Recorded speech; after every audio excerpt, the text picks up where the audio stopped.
Nous sommes aujourd'hui le mercredi saint, à la veille du jeudi saint, où Jésus institue l'Eucharistie, et l'Église nous fait entendre les préparatifs du repas pascal dans l'Évangile selon saint Matthieu, et justement cette révélation du mystère de la trahison par Judas. Nous l'avions entendu hier avec saint Jean.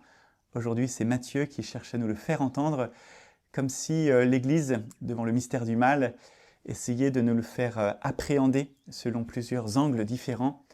Mystère de ce mal que justement Jésus est venu vaincre par la puissance de sa résurrection. Et je vous propose juste que nous nous arrêtions sur une phrase particulièrement choquante, peut-être pour certains, en tout cas venant de la bouche de Jésus, étonnante. Il aurait mieux valu pour cet homme, celui qui va le livrer, qu'il ne soit pas né. Comment comprendre que Jésus, l'auteur de la vie, lui qui est d'ailleurs le Fils du Père, il est né éternellement du Père.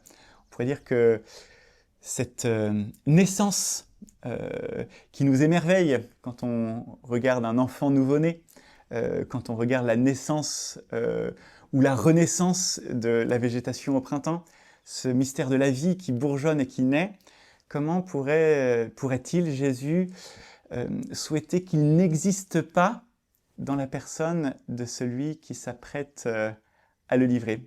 Il y a vraiment quelque chose de profond, presque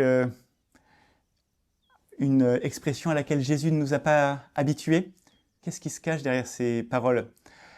Peut-être déjà en retrouvant quelques expériences de personnages bibliques qui regrettent d'être nés, on pourrait avoir quelques lumières sur cette parole du Christ.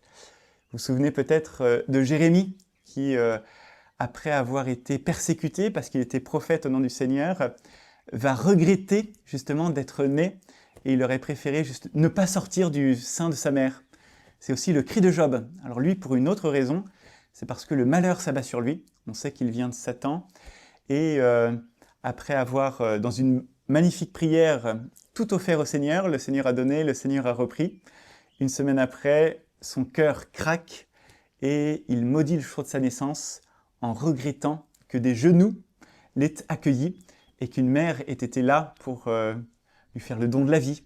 Et il y a aussi Tobie qui, en se tournant vers Dieu, va regretter sa naissance et demander que la vie lui soit ôtée.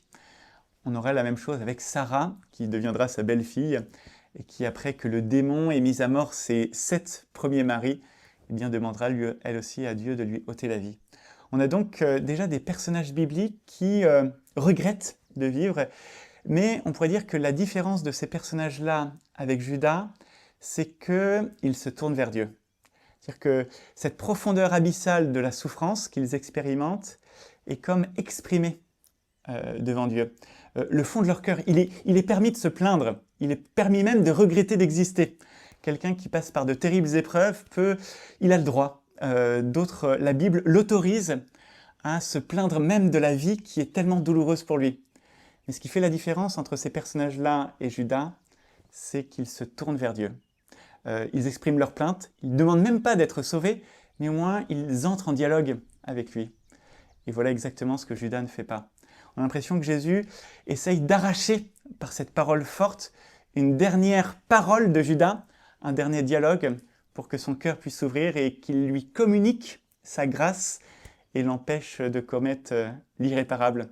On a l'impression que c'est la dernière tentative du Christ de pouvoir sauver Judas en lui faisant prendre conscience de cet acte qu'il est en train de poser et qui est contraire même au sens même de son existence. Et nous l'entendrons dans l'exultète de Pâques. À quoi servirait-il de naître sans le bonheur d'être sauvés ? Pourquoi sommes-nous nés ? Pourquoi sommes-nous sortis du sein de notre mère ? Pourquoi sommes-nous renés au jour de notre baptême ? Eh bien, pour expérimenter ce bonheur du salut. Et sans cette joie-là, la vie même ne mériterait pas d'être vécue. On est confronté et on est mis devant le choix le plus existentiel de notre vie, à travers l'exemple dramatique de Judas. Voulons-nous vivre, c'est-à-dire voulons-nous consentir à travers nos faiblesses, nos péchés présentés devant le Christ, la reconnaissance de notre misère, voulons-nous consentir à accueillir son salut, à entrer dans ce véritable bonheur, celui d'être né pour pouvoir être sauvé.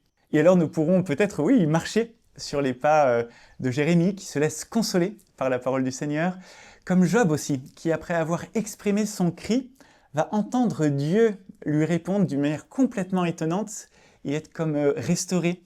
Tobie, lui aussi, qui présentera sa plainte devant Dieu et qui justement découvrira que sa plainte a été entendue par les anges et présentée devant son trône. C'est aussi le cas de Sarah. L'unique manière, en quelque sorte, pour Dieu d'agir dans nos vies, de nous faire expérimenter son salut dès cette terre même, eh bien, c'est d'oser lui présenter nos cris, nos plaintes, nos détresses, pour que cette joie qui sera parfaitement vécue dans le ciel puisse être comme anticipée dès cette terre. Et c'est cette joie de Pâques à laquelle nous sommes comme conviés pour cette semaine sainte et pour ce triduum pascal qui va commencer à partir de demain. Eh bien, Seigneur, à la veille d'entrer dans ce grand triduum, je me présente devant toi, peut-être justement en osant faire monter vers ton cœur ces plaintes qui habitent le mien, ces douleurs que je n'ai pas encore peut-être osé te présenter. Je craignais de le faire parce qu'elles me semblaient trop imparfaites pour toi. Je craignais de te dire et de t'avouer que parfois l'existence m'est pénible, voire impossible.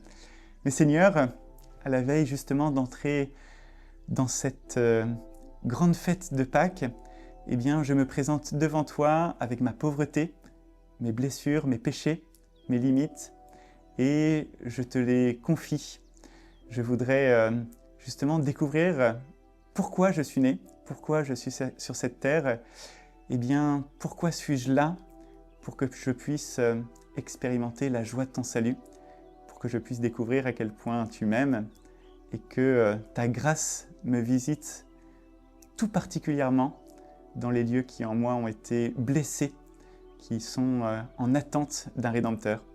Seigneur, me voici devant toi et avec ma plainte, je te présente aussi celle de tous mes frères qui souffrent, ceux qui sont victimes de la guerre, de l'incertitude, ceux qui sont atteints par des douleurs, des dépressions profondes, ceux qui sont attirés même par le désir de mort.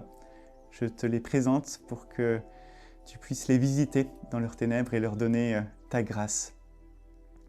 Et comme résolution de la journée, eh bien, je resterai en esprit, en communion en esprit avec tous ceux qui crient et je te ferai monter ce cri de toute l'humanité pour que le mystère de Pâques puisse se répandre sur toute l'humanité.